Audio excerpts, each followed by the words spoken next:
Hello, good morning, good afternoon, good evening, ladies and gentlemen. Welcome to my channel guys. എന്തൊക്കെയുണ്ട്? സുഖമായിരിക്കുന്നു, പ്രതീക്ഷിക്കുന്നു. ധുരന്തർ.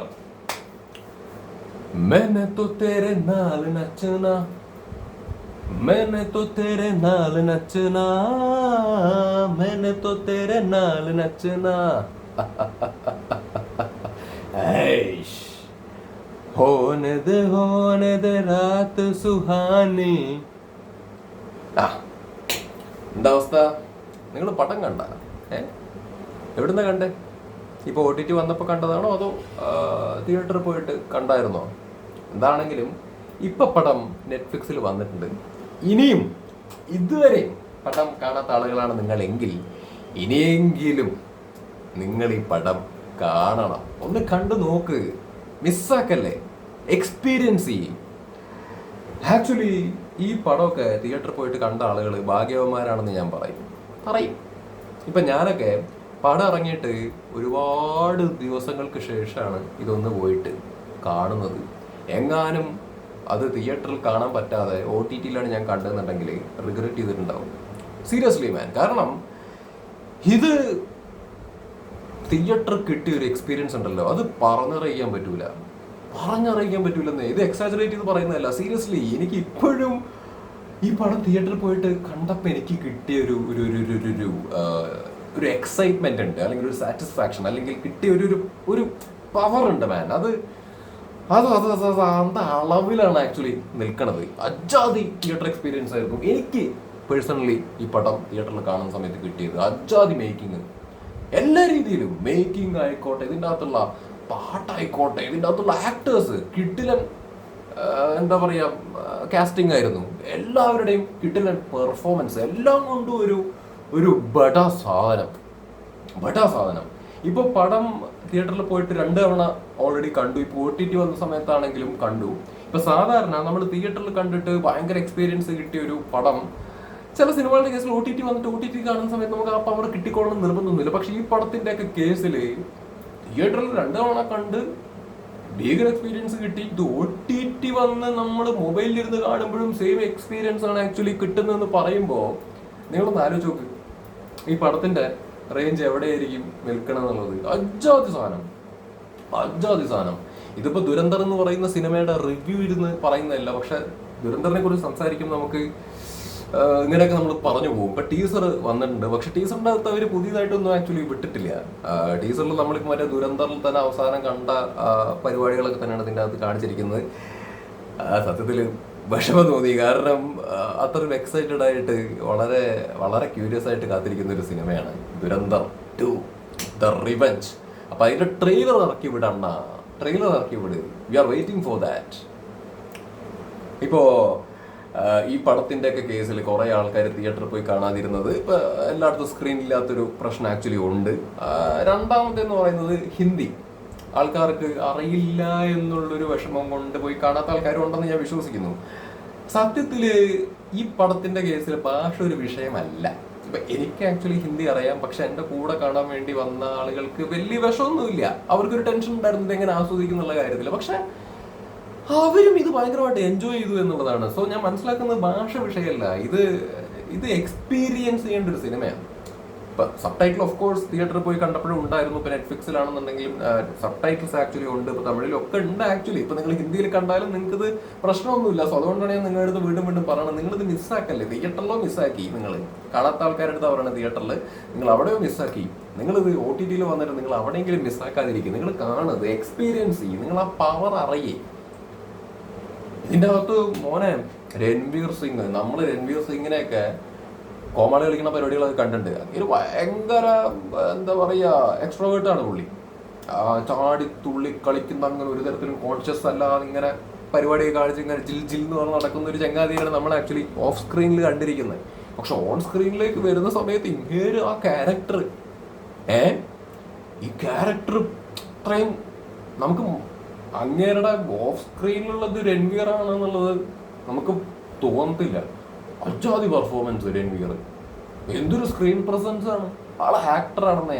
മുമ്പുള്ള പല സിനിമകളും കണ്ടിട്ടുള്ള ആൾക്കാർക്ക് അറിയാം, അയാൾ ആ ആക്ടർ വേറെ ലെവലാണ്. ഇതിൻ്റെ അകത്താണെങ്കിലും അതാണ് ആക്ടർ പൊളി. നിങ്ങൾ കണ്ടു നോക്ക്.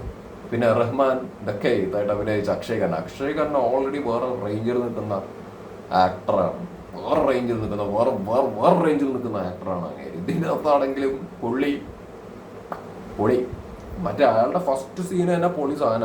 മകൻ മരണപ്പെട്ടിട്ട് അണ്ണം വരണൊരു സീനുണ്ട്, സിഗരറ്റൊക്കെ വലിച്ചിട്ട് വരണൊരു സീന് അവിടെ തന്നെ കയറും നമുക്ക്. അതിൽ പുള്ളിയുടെ ഭാര്യ ചുവടത്തടിക്കുന്ന സീനുണ്ട്. ആ സമയത്ത് പുള്ളി കൊടുത്ത റിയാക്ഷൻ പൊളിയായിരുന്നു ആക്ച്വലി. അതായത് അത് കുറെ ടേക്ക് പോയൊരു സാധനമാണെന്നൊക്കെ പറയണ കേട്ടിട്ടുണ്ട്, മനസ്സിലായ ആ ഒരു ഇത് കിട്ടാൻ വേണ്ടിയിട്ട്. അപ്പോൾ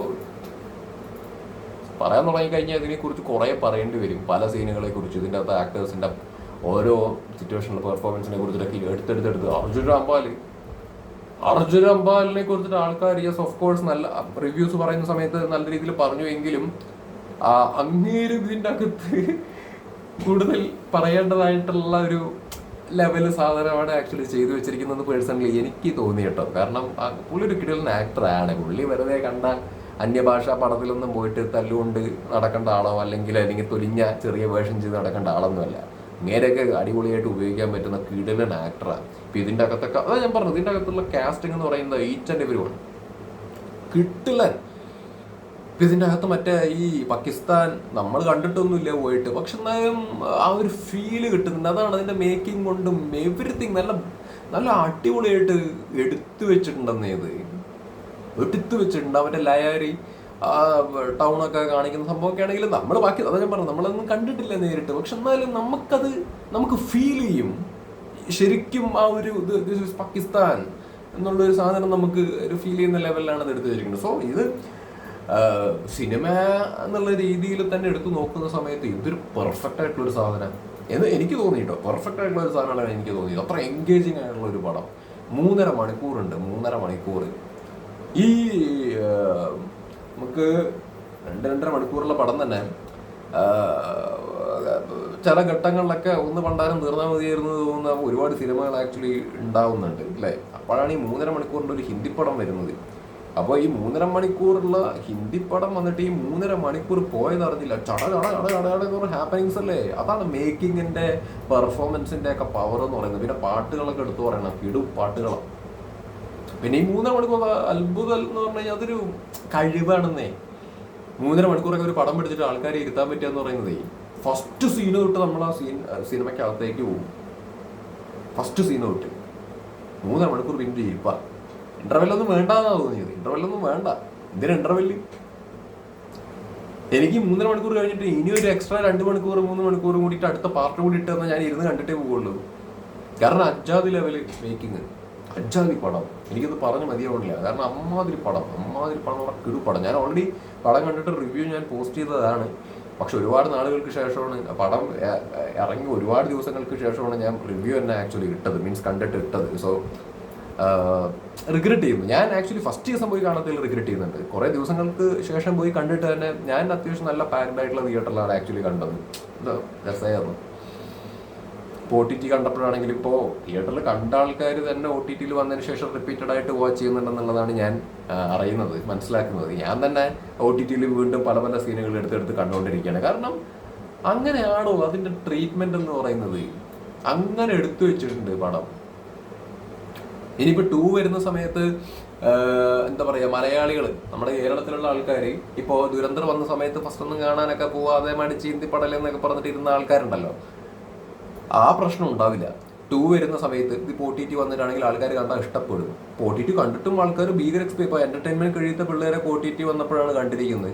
അവന്മാർക്ക് പടം ഇഷ്ടപ്പെട്ടു. അവർ റിഗ്രറ്റ് ചെയ്യുന്നുണ്ടാവും തിയേറ്ററിൽ പോയിട്ട് കാണാത്തതിൽ തന്നെയാണ് ഞാൻ മനസ്സിലാക്കുന്നത് കേട്ടോ. കാരണം എൻ്റെ ഫ്രണ്ട്സാണ്, അതുകൊണ്ടാണ് ഇത്ര സ്വാതന്ത്ര്യത്തിൽ പറയണത്.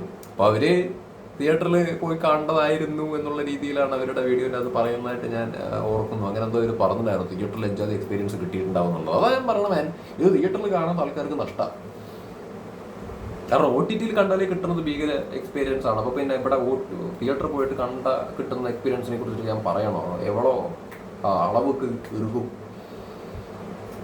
ഇതിൻ്റെ അകത്ത് മറ്റേ രൺവീർ സിംഗിന്റെ ചിക്കണി പിടിക്കുന്ന സീനൊക്കെ ഉണ്ട്. ഞാൻ എന്താ പറയുക, അത് നമുക്ക് ഡിസ്റ്റർബിങ് ആയിട്ട് തോന്നും പെട്ടെന്ന്. പക്ഷെ എന്നാലും നമ്മളെ സിനിമയിലേക്ക് കൂടുതൽ പിടിക്കുന്ന അത്രയും റോ ആയിട്ടാണ് പല പരിപാടികളും എടുത്തിരിക്കുന്നത്, മനസ്സിലായി. ഇതിൽ റഹ്മാൻ തെക്കേത്ത് ഇതിൻ്റെ അകത്ത് മറ്റേ പുള്ളിയുടെ എന്താ പറയാ, ഒരു തന്തേനെ അടിച്ചു കൊല്ലുന്നൊരു സീനൊക്കെ ആക്ച്വലി ഉണ്ട്. ഒരു ഇടലും സീനായിരുന്നത് പറഞ്ഞിട്ട് പൊളി സാധനം, പൊളി സാധനം. എവറിത്തിങ്. ഇതിന്റെ പാട്ടാണെങ്കിൽ എന്ത് രസമാണ്.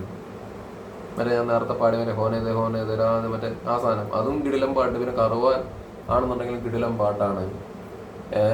പിന്നെ ഗഹറ ഹുവ എന്ന് പറയുന്ന പാട്ട്. ശരിക്കും ബോളിവുഡിൽ നമ്മൾ ഇങ്ങനെയുള്ള പരിപാടികളൊക്കെ മിസ് ചെയ്യുന്നുണ്ട് പാട്ടുകളുടെ കേസിലൊക്കെ. അപ്പോൾ ഈ പടം കണ്ട സമയത്തൊക്കെ ആ പാട്ടുകൾ, ഇതിൻ്റെ അകത്ത് വന്ന പാട്ടുകളൊക്കെ ശരിക്കും ബ്യൂട്ടിഫുൾ ആയിട്ടുള്ള സോങ്സ് ആണ്. എൻ്റെ കറുവാൻ പാട്ടിലൊക്കെ വിഷ്വലി അടിപൊളിയായിരുന്നു, ഗംഭീരമായിരുന്നു കാണുമ്പോൾ. രൺവീർ ഇവിടെ വന്ന് ഇറങ്ങുന്ന സീനൊക്കെ മൊത്തത്തിൽ ഇത്രയും പറയുന്നില്ല, കൂടുതലൊന്നും പറയുന്നില്ല. പടം വരട്ടെ. ദുരന്തർ 2 ഞാനെന്തായാലും ആദ്യം ദുരന്തർ 2 തന്നെ ആയിരിക്കും പോകുന്നത്. ദ റിവെഞ്ച് അത് കണ്ടേ ഉള്ളൂ. ബാക്കി എന്താ പറയുക, ടോക്സിക് ഒക്കെ കാണും, പക്ഷെ ദുരന്തർ ഇസ് ദുരന്തർ മാൻ. അതൊരു ഒന്നൊന്നര സിനിമാറ്റിക് എക്സ്പീരിയൻസ് ആണ്. അത് വേറെ, മനസ്സിലായ. Aditya the director of Dhurandhar പൊളി. ഉറിക്ക് ശേഷമല്ലേ ഇത്? ഉറി ജാതി പടമായിരുന്നു. അതാണ് ഇവിടെ മറ്റേ